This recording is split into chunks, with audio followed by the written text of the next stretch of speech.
For this essay, I want to talk about the complexities of self-esteem. I personally experience a lot of self-doubt and anxiety in my day-to-day life, and this is sort of compounded once I picked up the sport of amateur race car driving. There's just so much that you need to learn in order to be a successful driver, and in the chaos of all of this learning, there's a lot of opportunities for self-judgment.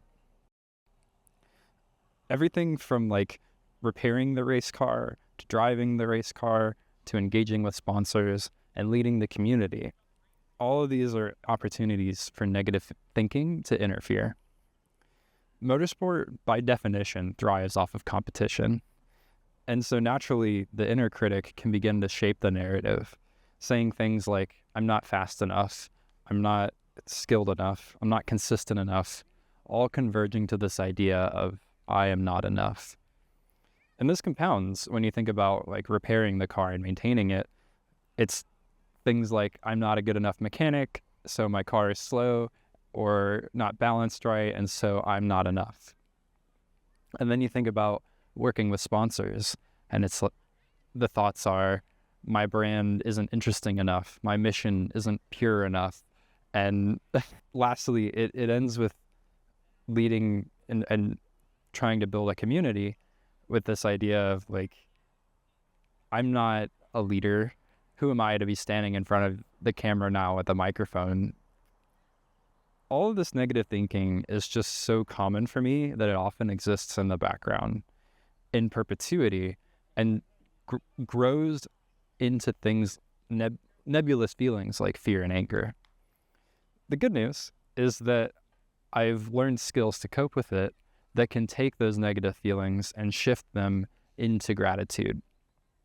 So how do we do that?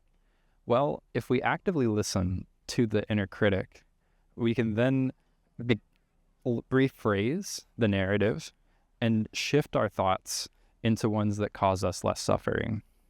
Moreover, we can leverage that self-critique to become better at what we want to do without being so harsh on ourselves.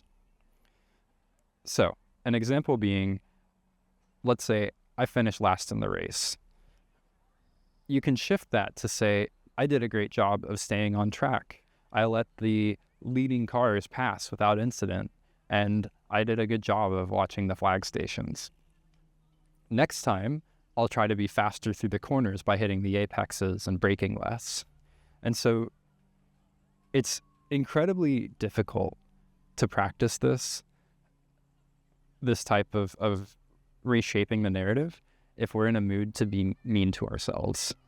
And so if you are feeling that way, it's perhaps a good idea to take a break and decompress, distract yourself from that feeling and let it subside, such that when you're feeling less attached to that disappointment, you can try being explicitly grateful and reshape that critique into something actionable. I hope this helps y'all that might be caught in a cycle of negative thinking. And I hope it helps us all learn how to talk about it to each other a little bit better. Thanks for watching, and I'll see you on the paddock.